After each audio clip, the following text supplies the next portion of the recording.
Welcome to life, modern edition.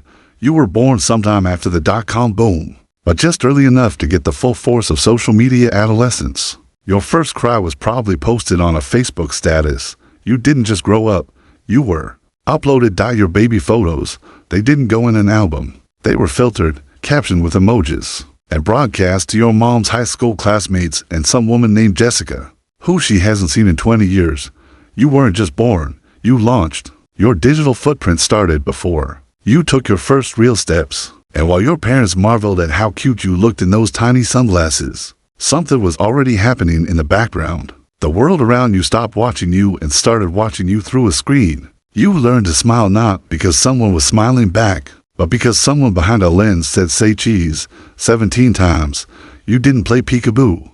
You posed dot by the time you hit 5, you already had a favorite iPad game. You knew how to swipe before you could write, and when you asked for attention, it came with conditions. In a minute, sweetie, mommy's just finishing a post. Childhood wasn't about exploring the world.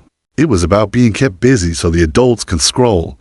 Your babysitter wasn't human. It was a tablet with 100% brightness and 0% warmth. And yet, everyone told you this was normal, that you were part of the most connected generation in history. But nobody mentioned the trade-off: more connection, less affection, more digital, less emotional. Your identity was shaped by likes before you understood what identity even meant. And while you were taught to value friends, what you actually learned to chase was followers. Validation came not from a hug, but from a heart emoji. If it didn't get likes, did it even happen? And somewhere in that noise, the buzz of notifications, the selfies, the video snippets, the happy family photos that took 13 tries to stage, you became fluent in a strange new language. The language of online approval, of performance over presence, of being seen without ever really being known. You were born into a world that looked right at you, but somehow never looked into you. You hit your teenage years, and the world swears you're more connected than ever. But spoiler, it's a scam. You've got unlimited access to messages, reactions, stories, reels, and non-stop notifications. But when you actually need someone to talk to, really talk to, the chat is dead silent. They promised you a global network. What you got is a wall of dry text, heart emojis, and recycled memes. Your phone isn't a bridge to others. It's a glowing cage that tricks you into thinking you're not alone. You're surrounded by content, but starving for connection. You know what your ex-best friend had for breakfast this morning, but you can't remember the last time you had a meaningful conversation. The irony? You have more friends than any generation before you, and yet you're the loneliest. You talk to everyone, but no one really listens. You post selfies and your self-worth drops. You scroll through stories and feel like everyone's living except you. Because if you're not online, do you even exist? You skip one day, and your group chat moves on. Your feed forgets you. The algorithm doesn't care how you feel. It only wants to know if you like that video about productivity hacks. Apps teach you that approval comes in hearts and fire emojis, but those don't warm you at night. They're not hugs. They're not real. They're just numbers, and when your numbers drop, so do you. The day your phone doesn't buzz, it's not peace, it's panic, because if nobody texted, do you still matter? So you smile for your posts, you laugh in your videos, and behind all that, you learn to fake it, because loneliness, that doesn't get posted. Welcome to the age of the performative self. As a modern teen, you're not just being, you're branding. Every moment, every outfit, every thought is a potential post, a highlight, a story worth sharing. Even your sadness needs to look aesthetic. Now you learn early that sadness is fine, as long as it's filtered. Loneliness, acceptable. If it's wrapped in poetry and black and white photos, crying in your room, that's content now. Add some moody lighting and you might even go viral. Because the rules are clear. No one wants the real you. They want the curated version. The one that's just sad enough to be relatable, but not messy enough to be ignored. So you play along. You become the main character in a drama you didn't audition for. You master the art of smiling while sinking. You learn how to talk like a mental health advocate while quietly unraveling inside. You repost quotes about healing while barely holding it together. And no one knows because they're all doing the same. It's a collective illusion. Everyone's struggling, but pretending they're not.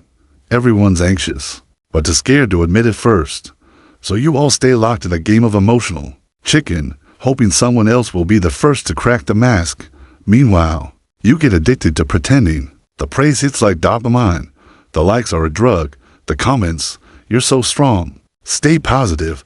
Become your only proof that someone sees you, even if they don't really know you. And worst of all, you can't stop. You don't know how to be alone with your thoughts anymore. Silence isn't peaceful. It's terrifying. So you scroll, you post, you perform, because if you stop, you might have to feel something real. And no one taught you how to handle that. You're texting 5 people at once, scrolling through group chats, and replying to streaks on Snapchat.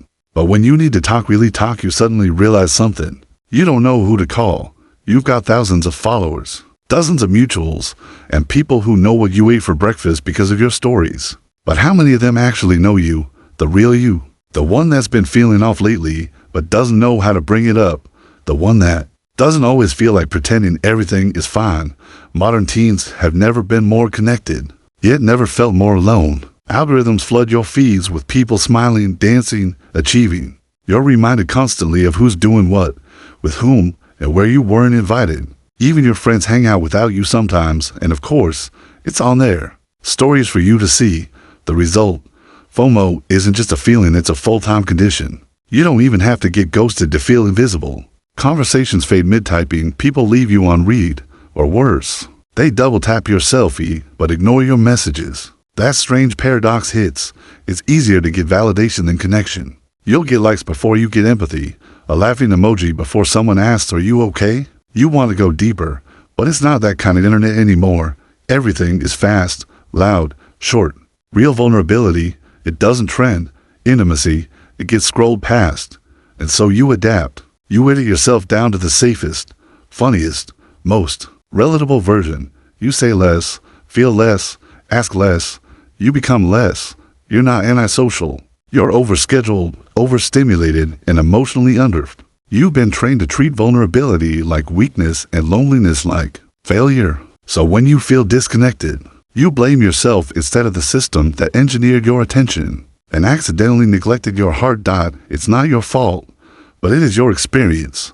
Constant connection without real closeness, notifications without presence, performances without audience, and friendship that feels more like a subscription service than a lifeline. You wake up and check your phone before you even say good morning to anyone. Your heart races, new messages, alerts, streaks to maintain, posts to respond to.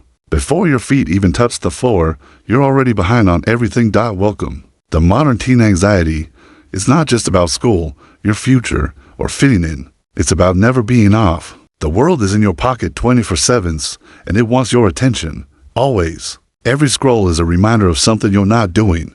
Someone who's more fit, more successful, more loved. Even your hobbies feel like a competition. Did you draw something? Post it. Play guitar, record it. Had a good time. Better prove it. If it didn't get shared, did it even happen? And the worst part, you're aware of it. You know you're addicted. You joke about it. Post memes about it. Talk about the dopamine hits of social media like it's some shared joke.